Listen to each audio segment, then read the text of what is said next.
இன்னைக்கு நம்ம சமுதாயத்துல இந்த 2 வார்த்தைகள கேஷுவலா எந்த இடத்துலயுமே உபயோகிக்கவே முடியாது. ஏன்னா, இது 2மே அவ்ளோ மோசமான கெட்ட வார்த்தைகள்.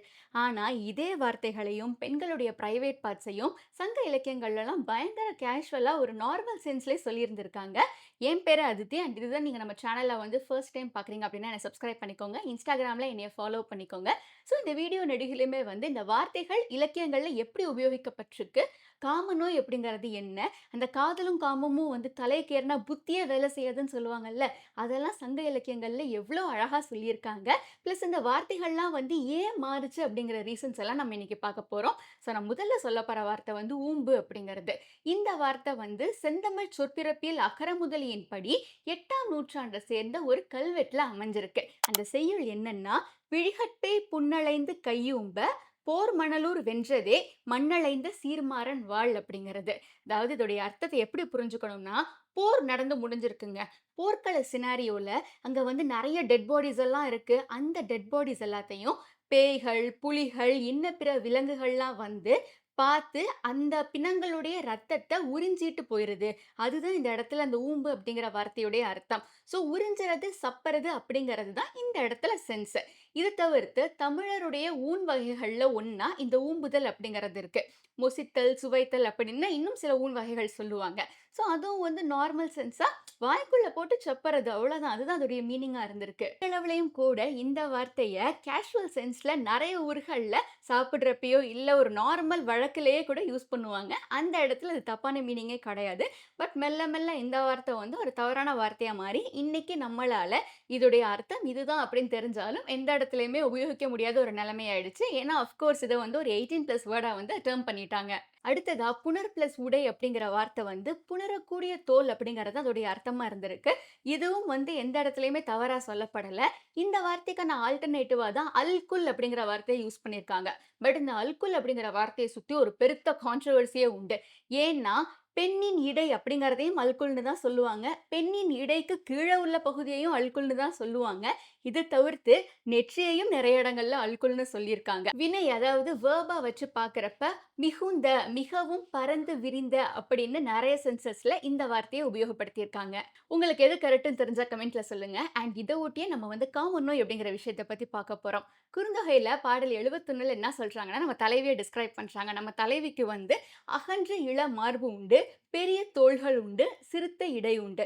அஃப்கோர்ஸ் இது வந்து ஒரு ப்ராப்பர் பாடி ஸ்டாண்டர்ட்ஸ் மாதிரி தான் இருக்கு. நம்ம அதுல ஃபிட் ஆக மாட்டோம். நெறைய பேர் அதுல ஃபிட் ஆவாங்க. பட் பெரும்பாலானவங்க அதுல ஃபிட் ஆக மாட்டோம். ஸோ அதனால அந்த சென்ஸ்ல இத யோசிக்க வேண்டாம் நம்ம. ஸோ இப்படியெல்லாம் இருக்கிற தலைவி வந்து என்னுடைய காம நோய்க்கு வந்து மருந்தாவே அவ தான் இருக்கா. ஸோ இந்த பொண்ண நான் எப்படி வந்து பிரிவேன்? இந்த பொண்ண என்னால பிரிய முடியாது. இந்த பொண்ணு கூட தான் நான் வாழணும்னு ஆசைப்படுறேன். ஒருவேளை இந்த பொண்ண பிரிஞ்சுட்டா நான் வந்து பயங்கர கஷ்டத்துக்கு உள்ளாயிருவேன். என்னுடைய காம நோய்க்கு மருந்தே இந்த தலைவி தான் அப்படின்னு சொல்றாங்க. வேறு சில இடங்கள்லலாம் இத எப்படி லைட்டா மாத்தி சொல்லுவாங்கன்னா, இப்ப தலைவி சொல்றப்ப, "அவன பார்க்குற வரைக்கும் நான் நல்லாதாங்க இருந்தேன். அவன பார்த்ததுக்கு அப்புறமா தான் எனக்கு வந்து இப்படியெல்லாம் ஆயிடுச்சு. ஸோ எனக்கு நோய் ஏற்பட்டது அவனால தான். இந்த நோய்க்கு மருந்தும் வந்து அவனா தான் இருக்கணும்." அப்படின்னு சொல்லலாம் நெறைய இடங்கள்ல சொல்லுவாங்க. திருக்குறள்ல இதே மாதிரியான நெறைய சான்றுகள் இருக்கு. இந்த இடங்கள்லலாம் வந்து அந்த அகன்ற இளமார்பு, முலை இந்த மாதிரி வார்த்தைகள வந்து ரொம்பவே கேஷுவலா ஒரு நார்மல் சென்ஸ்ல, ஆமா அந்த பெண்ணுக்கு வந்து இந்த உறுப்புகள்லாம் இருந்தது. எந்த இடத்துலயுமே வந்து ஒரு மாதிரி விகாரமாலாம் சொல்லல. இப்போ நம்ம வந்து ஒரு மாரி கேஷுவலா வர்ணிப்பாங்க இல்லைங்களா? அந்த மாதிரி தான் அந்த பொண்ணுக்கு இதெல்லாம் இருந்தது. அதனால எனக்கு அந்த பொண்ண புடிச்சிருக்கு அப்படின்னு சொல்லி, ஒரு மாதிரி அவளுடைய அப்பியரன்ஸ் பிளஸ் அவ வந்து எப்படி இருக்கா அப்படிங்கிறதெல்லாம் சேர்த்து தான் சொல்லியிருப்பாங்க. இன்னொரு விஷயம் வந்து இந்த லவ் பண்ண ஆரம்பிச்சாலே இந்த மூளை வேலை செய்யல அப்படின்னு சொல்லுவாங்க இல்லையா? காதல்லயும், காமத்திலயும் எப்பயுமே மூளை வேலை செய்யாது அப்படிங்கிறத அந்த காலத்திலே குறுந்தொகையில சொல்லியிருக்காங்க. ஸோ இப்போ ஒரு வெள்ளம் வருதுன்னு வச்சுப்போமே, அந்த வெள்ளம் வர்றப்ப மணற்குன்று, அந்த குன்றுல பூத்திருக்க பூ எல்லாத்தையுமே அந்த வெள்ளம் வந்து அடிச்சுட்டு போயிருச்சு. மொத்தமா அதெல்லாம் முங்கிருச்சு. ஸோ அதே மாதிரி தான் என் நாணமும் வந்து என் கூடவே இருந்தது. ஆனா என்னைக்கு இந்த தலைவன பார்த்து என் மனச பறிகொடுத்தனோ, அதுக்கப்புறமா என்னுடைய நாணம் வந்து இந்த வெள்ளம் அடிச்சுட்டு போற மாதிரியே என் மனசுல இந்த காதலும், காமமும் சேர்ந்து அந்த நாணம் அப்படிங்கிற உணர்வ வந்து அடிச்சுட்டு போயிடுச்சு அப்படின்னு சொல்லி, அந்த காலத்துல ஆனாலும் சரி, இந்த காலத்துல ஆனாலும் சரி, நமக்கு வந்து லவ் பண்ண ஆரம்பிச்சாலே வந்து மூளை வேலை செய்யாது அப்படிங்கிறத வந்து ஒரு மாரி சூட்சமமா புரிய வச்சிருப்பாங்க. நமக்கு இந்த சினிமாலலாம் சொல்லுவாங்க, நம்மளே கூட ரியல் லைஃப்ல நெறைய ஃப்ரெண்ட்ஸ்ட்ட சொல்லுவோம்ல, "நீ என்னைக்கு லவ் பண்ண ஆரம்பிச்சியோ, அன்னையிலருந்து தான் நிப்பித்து பிடிச்ச மாரி அலையிறேன் அப்படின்னு சொல்லி. அதெல்லாம் வந்து இங்கேருந்து தான் வந்திருக்கு. இப்ப தலைவியோட அழகு வந்து தலைவனுக்காக தலைவி ஒரு முடிவு பண்ணி வச்சிருக்காங்க. இப்ப தலைவியோட அழகு வந்து வீணா போகுது அப்படின்னு சில இடங்கள்ல சொல்லியிருக்காங்க. அதாவது "கன்றும் உண்ணாது களத்தினும் படாது" அப்படிங்கிறது, இப்ப மாடு கிட்ட இருந்து பால் இருக்கும் இல்லைங்களா? அந்த பால கன்னுக்குட்டி குடிச்சா, அந்த கன்னுக்குட்டிக்கு யூஸ் ஆகும். கன்னுக்குட்டி நல்லபடியா வளரும். இல்ல ஒரு பாத்திரத்துல புடிச்சு வச்சு அத யாராச்சும் குடிப்பாங்க. ஆனா, இந்த பால் வந்து கன்னுக்குட்டியும் குடிக்கல, பாத்திரத்திலயும் குடிக்கல. வெறுமனே அப்படியே வீணா போய்க்கிட்டு இருக்கு. அதே மாதிரி தான் வந்து தலைவியோட அழகும் வந்து தலைவனுக்காகவே உள்ளது. ஆனா, தலைவன வந்து என்னால சந்திக்க முடியல. தலைவன் கூட இருக்க முடியல. ஆனா, என்னுடைய அழகும், வனப்பும் வந்து இந்த ஒரு பருவத்தில நான் இருக்கேன். பட் மெல்ல மெல்ல அந்த விஷயங்கள் எல்லாம் வந்து யூஸே இல்லாம போய்க்கிட்டு இருக்கு. இந்த இடத்துல பசலை நோய் அப்படிங்கிற ஒரு விஷயத்தையும் சொல்லியிருப்பாங்க. அதாவது என் மேனி முழுவதும் அந்த பசலை படர்ந்து கிடக்குது. என்னால என் தலைவன பார்க்க முடியலையே அப்படிங்கிற வேதனையே அதுக்கு காரணமா இருக்கு.